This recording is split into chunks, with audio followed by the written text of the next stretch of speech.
بسم اللہ الرحمن الرحیم۔ ایک اہم عمل کی فضیلت، بازار جانے کا وظیفہ۔ رسول اللہ صلی اللہ علیہ وسلم نے فرمایا، جو شخص بازار میں داخل ہوتے وقت یہ دعا پڑھے گا اسے 10 لاکھ نیکیاں ملیں گی، اس کے 10 لاکھ گناہ معاف ہوں گے اور 10 لاکھ درجے بلند ہوں گے۔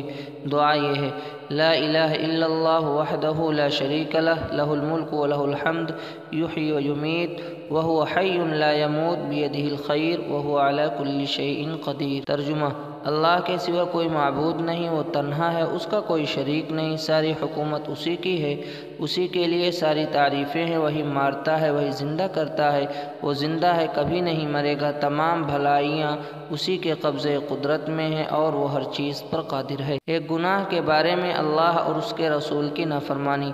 قرآن میں اللہ تعالیٰ فرماتا ہے، جو شخص اللہ اور اس کے رسول کی نافرمانی کرے اور اس کی مقرر کی ہوئی حدوں سے آگے بڑھے گا تو اللہ تعالیٰ اس کو آگ میں داخل کرے گا، جس میں وہ ہمیشہ ہمیش رہے گا اور اس کو ذلیل و رسوا کرنے والا عذاب ہوگا۔ دنیا کے بارے میں، دنیا سے بہتر آخرت کا گھر ہے۔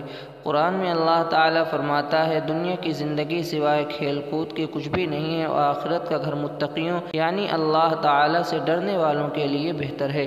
آخرت کے بارے میں ابلیس بھی رحمت کی امید کرنے لگے گا۔ رسول اللہ صلی اللہ علیہ وسلم نے فرمایا، مجھے قسم ہے اس ذات کی جس کے قبضے میں میری جان ہے، اللہ تعالیٰ قیامت کے دن اتنی مغفرت کریں گے کہ شیطان بھی امید کرنے لگے گا کہ شاید اس کی بھی مغفرت ہو جائے۔ طب نبوی سے علاج، اسمد سرما سے آنکھوں کا علاج۔ رسول اللہ صلی اللہ علیہ وسلم نے فرمایا، تمہارے سرموں میں سب سے بہتر سرما اسمد ہے، جو آنکھوں کی روشنی بڑھاتا ہے اور پلکوں کے بال کو اگاتا ہے۔ نبی صلی اللہ علیہ وسلم کی نصیحت۔ رسول اللہ صلی اللہ علیہ وسلم نے فرمایا، تم اللہ تعالیٰ کی تسبیح اور کلمہ طیبہ اور اللہ کی پاکی کو اپنے اوپر لازم کر لو اور غفلت مت کرو، اور ان تسبیحات کو انگلیوں پر شمار کرو، کیونکہ ان سے قیامت کے روز سوال کیا جائے گا اور یہ اس عمل کی گواہی دیں گی۔